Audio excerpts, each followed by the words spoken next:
길거리에서 괴한이 흉기를 휘둘러 행인이 얼굴을 다쳤습니다. 유 기자는 과거 정신분열증으로 불렸던 강남 묻지마 살인 사건의 피의자는 지난 2008년부터 조현병, 진주 방화 살인 사건의 피해자 안인득이 정신병동에 입원해 있던 조현병 환자가 같은 병실의 환자를 때려서 숨지게 했습니다. 조현병 환자들의 강력 범죄 때문에 환자를 격리해야 한다는 목소리까지 나오고 있는데요.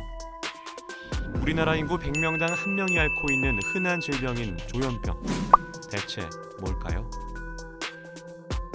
조현병, 원래 정신분열병이었는데요. 현악기의 줄을 조율한다는 의미인 조현으로 순화해서 바뀐 병명이죠. 조현병은 사고, 감정, 지각, 행동 등 인격의 여러 측면에 걸쳐 광범위한 이상 증상을 일으키는 정신질환이자 뇌의 이상에 의해 발생하는 뇌질환입니다. 원인은 다양한데 유전적으로 발생하거나 후천적인 스트레스로 발생한다고 하죠. 그렇다면 조현병의 흔한 증상은 어떤 것이 있을까요?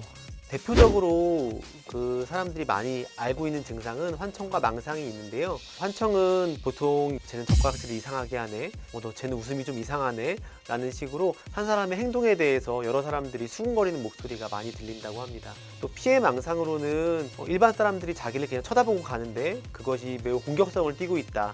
일상적인 행동에 대해서 되게 본인에 대해서 공격적으로 생각하는 경우들이 좀 있습니다. 포지티브 증상 대표적인 걸 2가지를 말씀드린 거고요.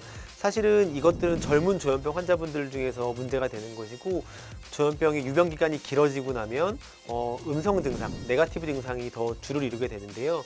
생각이 없어진다. 오히려 아무 생각이 없이 하루 종일 누워만 있는다거나 집안에만 머무르고 모든 인간관계를 끊는 모습들을 보이는 것이 음성 증상이라고 하고요. 조현병 환자들의 강력 범죄가 연일 발생하면서 조현병 환자에 대해 많은 사람들의 불안감이 증가하고 있죠. 정말 조현병 환자들이 강력 범죄를 많이 저지를까요? 대검찰청에서 발표한 강력 범죄 비율을 보면 정신질환자의 비율은 극히 낮습니다. 조현병 환자라고 해서 무조건 강력 범죄를 저지른다는 것은 아닌 거죠. 조현병이란 이유로 감형되지 않냐고요? 대법원 판례를 보면 정신장애가 있다고 해도 범행 당시 상황이나 사물을 판별할 능력이 있고 행위를 통제할 수 있으면 심신장애로 볼 수 없다고 합니다. 조현병이 감형을 위한 수단이 되지는 않는 거죠. 100명 중 1명이 갖고 있다는 이 질환. 고혈압이나 당뇨처럼 꾸준히 치료를 받아야 하는 만성질환임에도 50만 명의 환자 중 단 10만 명만 치료를 받고 있습니다. 무슨 이유일까요? 제일 첫 번째는 터부시되는 문제가 제일 클 것입니다. 2번째는 인구학적 구조도 생각해 볼 수 있는데요. 조현병의 유병 기간이 길어지면 음성 증상이 나타나게 되고, 우리나라에 워낙 고령화가 많이 되어 있기 때문에 이런 분들은 치료를 받기 어려워지고, 또 조현병에 대한 부정적인 인식이 팽배해 있어서 치료를 받기 쉽지 않은 것이 현실입니다. 조현병은 완치가 되는 질병일까요?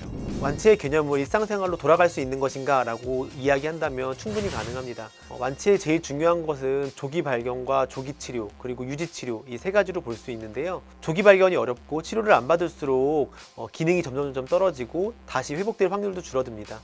조현병을 방패 삼아 강력 범죄를 저지른 사람은 이에 합당한 처벌을 받아야 합니다.